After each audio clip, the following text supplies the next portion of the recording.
Friends, how are you all. आज 22 है। आज का Hindu news analysis and editorial analysis हम स्टार्ट करने जा रहे हैं। देखिए, न्यूज़ एनालिसिस दो तीन इंपॉर्टेंट हैं। देखिए, बहुत चीज़ें होती हैं बट उन्हें डीपली समझाने की ज़रूरत नहीं, क्योंकि एडिटोरियल में भी आ जाती हैं, तो मैं उन्हें आपके लिए थोड़ा सा छोड़ देता हूँ। दूसरा भी सबसे बड़ी बात है, कोविड-19 के रिस्क के चक्कर में जो आपकी पिलग्रिम चल रही थी अमरनाथ की स्टार्ट की गई थी, उसे ऑफिशियली बंद कर दिया गया है। अब ये दोबारा नहीं होगी। इसके बाद मिनिस्ट्री ने बोला है जो N95 मास्क हैं जिसमें वॉल्व लगी है।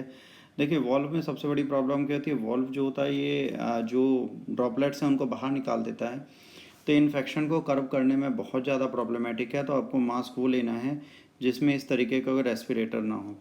N95 मास्क में N स्टैंड होता है नॉन ऑयल, ठीक है, और 95 मतलब 95% एयरबॉर्न पार्टिकल से बचा लेता है।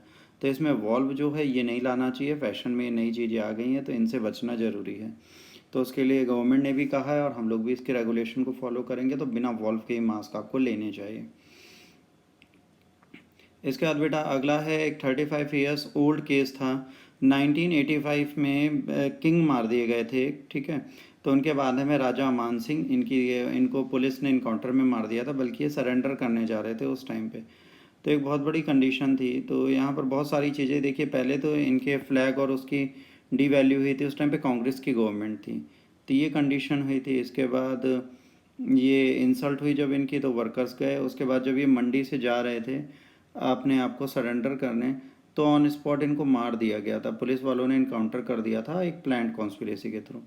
इसके बाद इनका केस चल रहा था, फिर इनके केस के पिटीशन को इलाहाबाद वहाँ से राजस्थान के कोर्ट से चेंज करके मथुरा ले आए। तो मथुरा में अभी वर्डिक्ट फाइनली आई है, ताकि स्टेट कोई मोनोपोली ना दे।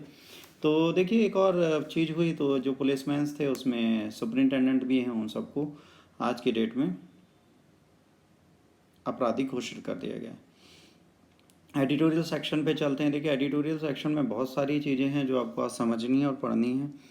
अगर आप ध्यान से देखें ये वाला जो है ये कोविड-19 से रिलेटेड है कि इंडिया क्या करना चाहेगा, पैंडेमिक के टाइम पे क्या हो रहा है, कैसी कंडीशन है, इकोनॉमी कैसे इम्प्रूव होगी, बाकी चीज़ें कैसे होंगी, ये जो वैक्सीन बन रही है उसके बारे में सारी चीज़ें दी गई हैं। ये जो रीपर्पस मेडिसिन होती हैं उनका रेट क्यों घट बढ़ रहा है उसके बारे में पूरी चीज़ें बता रही है। ये डेटा लोकलाइजेशन की बात कर रही है, जो आपका नॉन पर्सनल डेटा है उसको सबके लिए ओपन अप करने की बात कर रही है। ये स्कूल को रीओपन करने की बात कर रहा है। ये जो है ये बेटा आपका इंडिया चाइना पॉलिसी के बारे में एक नया विंग दे रहा है कि किस तरह इंडिया इसे काउंटर कर सकती है। ये आपका वेस्ट बंगाल और गवर्नर से रिलेटेड डिस्प्यूट्स एंड इश्यूज़ के बारे में बात कर रहा है। देखिए, आज के लिए इम्पॉर्टेंट एडिटोरियल आपका ये है। आज के लिए इम्पॉर्टेंट एडिटोरियल आपका ये है। रीपर्पस मेडिसिन आपको एक बार समझ लेनी चाहिए, आज के लिए इम्पॉर्टेंट ये है, और आज के लिए इम्पॉर्टेंट ये है। अगर आप एस्से राइटिंग करना चाहते हैं ये बहुत अच्छा है, एस्से राइटिंग करना चाहते हैं ये बहुत अच्छा है।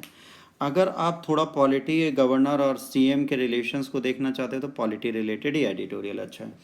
तो आप जो चाहें वो देख सकते हैं, तो ऐसा कुछ नहीं है। दूसरे यहीं पर आपको पैंडेमिक का बता दूं, 37,000 के आसपास केसेस आ रहे हैं, केसेस बढ़ते जा रहे हैं। तो कोशिश करिए, घर पे रहिए, सुरक्षित रहिए, सिक्योर रहिए, कि चीज़ें अभी आपके हाथ में नहीं आने वाली, उल्टा और बिगड़ने वाली हैं। तो सरकार के साथ साथ आपको भी रेगुलेट करना अपने आप को ज़रूरी है। आइए पहले रीपर्पस मेडिसिन को कहते हैं। रीपर्पस मेडिसिन इतनी एक्सपेंसिव क्यों है? पहली चीज़ तो ये, जैसे अभी फेविपियर की बात हो रही थी, तो अभी हमारे यहाँ कई फार्मास्यूटिकल कंपनीज हैं जिन्होंने बनाया। डीजीसीआई ने उनके रेट को, फेबिफ्लू एक मेडिसिन आती है उसको रेगुलेट करने को कहा, तो ग्लेनमार्क कंपनी है उसके थ्रू होता था। तो देखिए है क्या, ये कैसे बनती है, क्या होता है। तो एक चीज़ आप बेसिक समझ लीजिए, ग्राफ आप देखें, ये आप ग्राफ देखेंगे तो आपको काफ़ी चीज़ें पता चल जाएंगी। अब देखिए एक चीज़ है, मान लीजिए ए मेडिसिन बनाई गई, वो इसी तरीके के कुछ सिम्टम्स को पहले से क्योर कर देती, तो हमने उसको लगा दिया। एग्जाम्पल मलेरिया की दवा जो कुछ ना कुछ हेल्प दे रही थी, फिर फेबिफ्लू जो है, फेविपियर, ये भी इसके लिए हेल्प दे रही है। तो ये जो है ये रियल मेडिसिन नहीं है, बट रीपर्पस मेडिसिन है, जो पहले किसी डिजीज़ के लिए बनी, उन्हें यूज़ किया जा रहा है। तो जैसी बात है, इनकी पूरी मेडिसिन की रिसर्च हो चुकी है, कॉस्टिंग इनके पास है, जेनरिक मेडिसिन की तरह इन्हें डेवलप भी किया जा सकता है।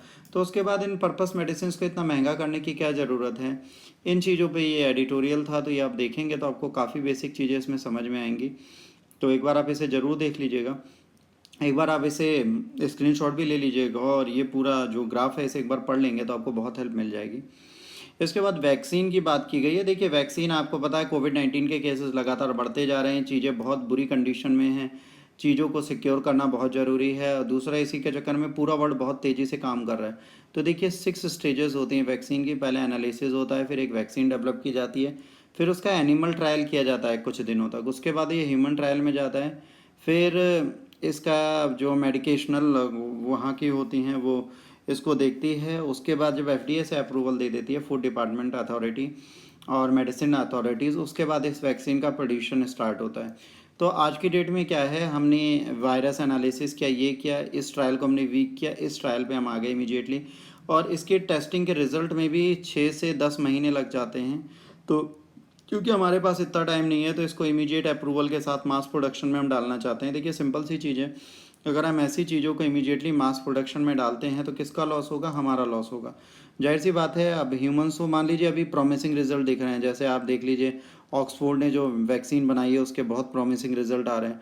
तो प्रॉमिसिंग रिजल्ट आने का मतलब ये नहीं है कि वो वैक्सीन 100% सिक्योर है। 100% सिक्योर अभी भी वो मेडिकेशन है नहीं बेटा।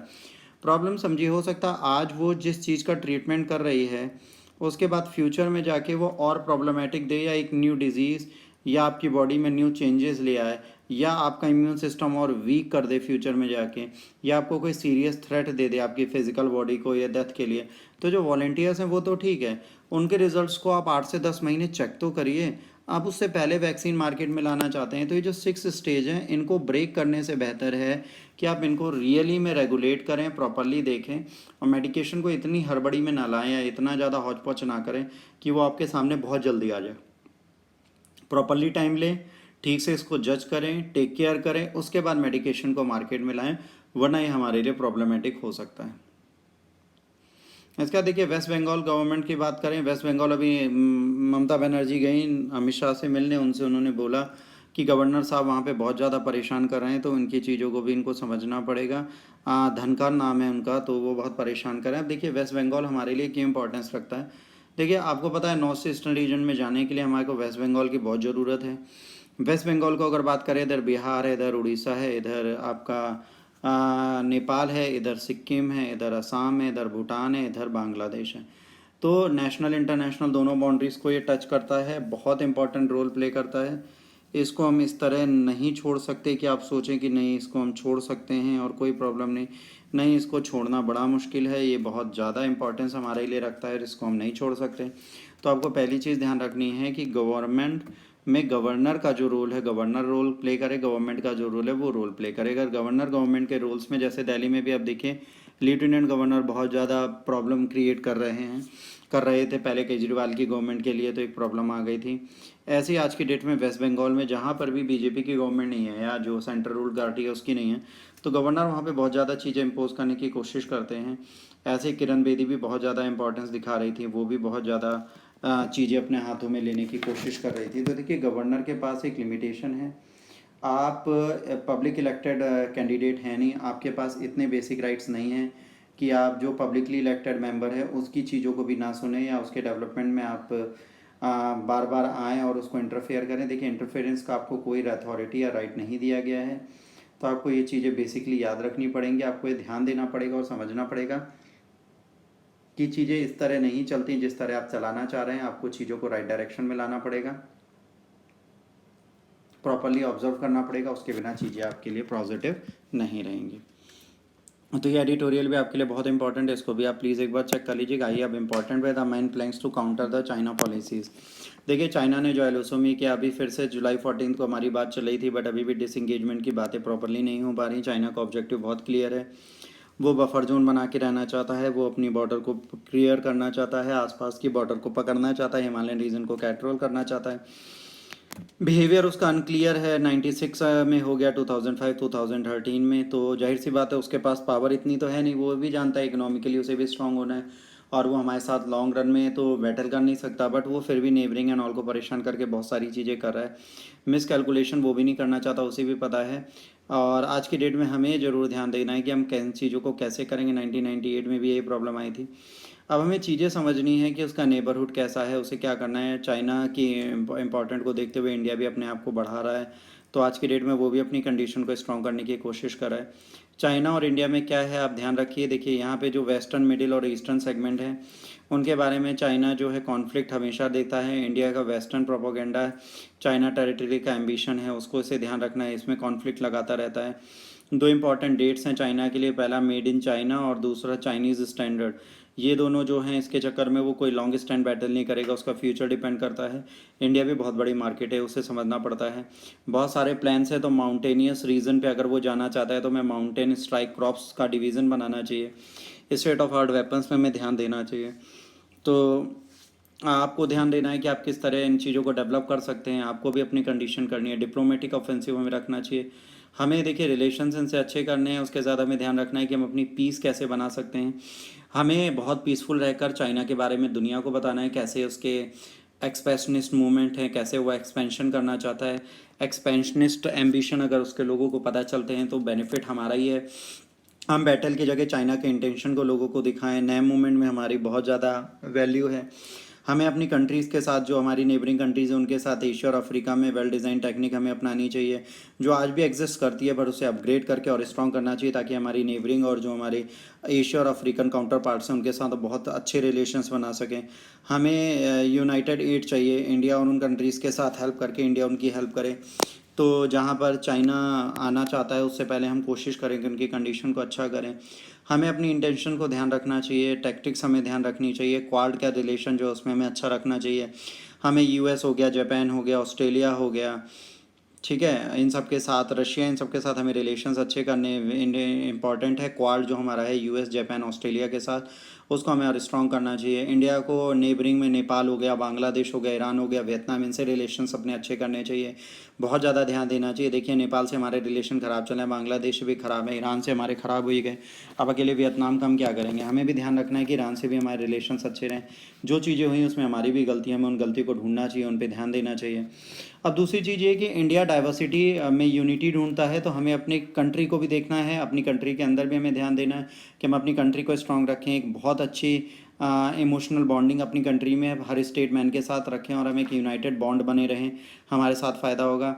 चाइना को ये चीज़ पता है कि इंडिया जो है उसका स्पिरिचुअल, रिलीजियस, कल्चरल एट्रीब्यूट बहुत है और बहुत ज़्यादा अच्छी सिविलाइजेशन हेरिटेज है।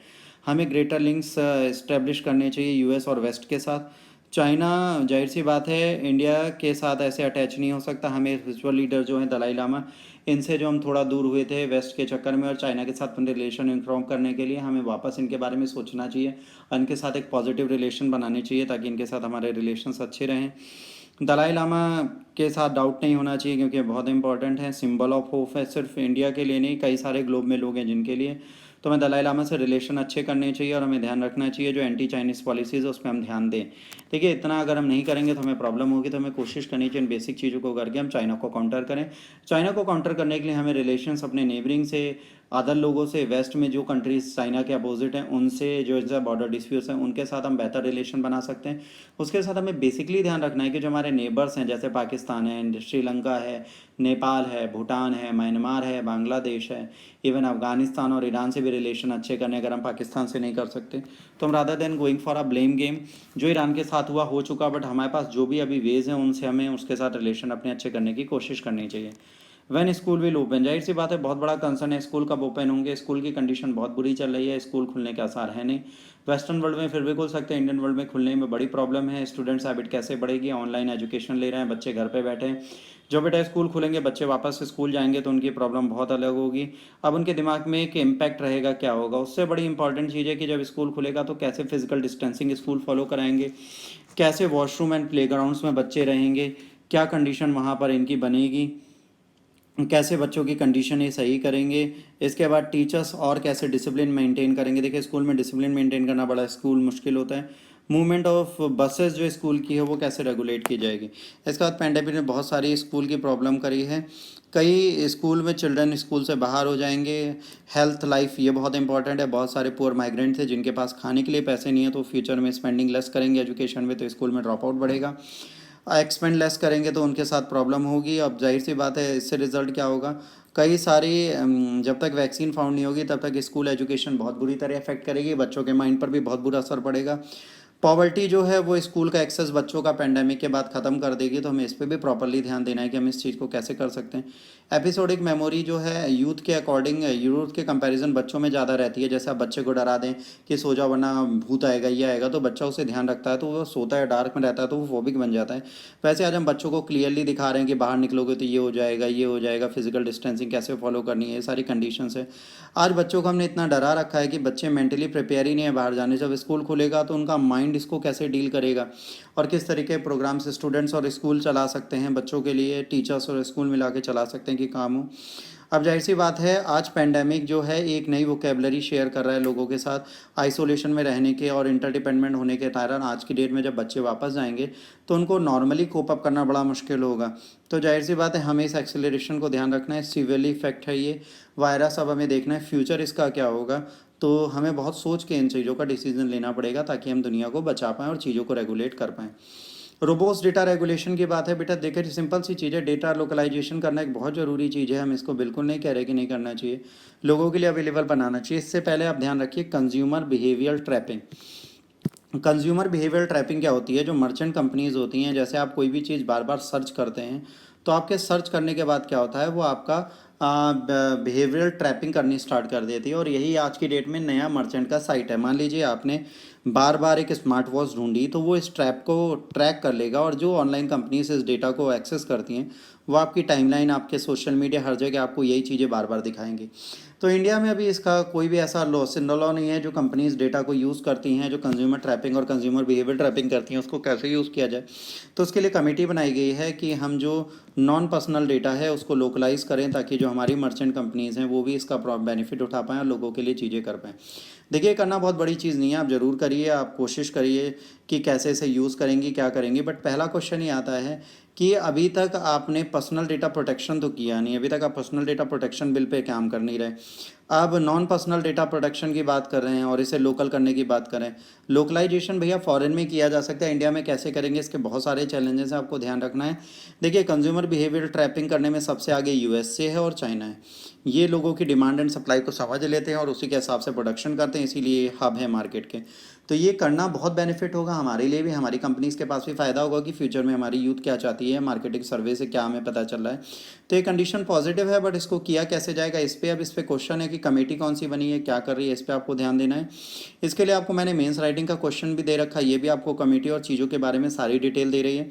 तो इसको आप लिखिए, देखिए कौन सी कमेटी बनी, क्या चीज़ है, कैसे इस चीज़ को यूज़ करना है, डेटा लोकलाइजेशन एंड प्रोवेंसीज को कैसे यूज़ किया जा सकता है, personal and non personal data क्या होता है।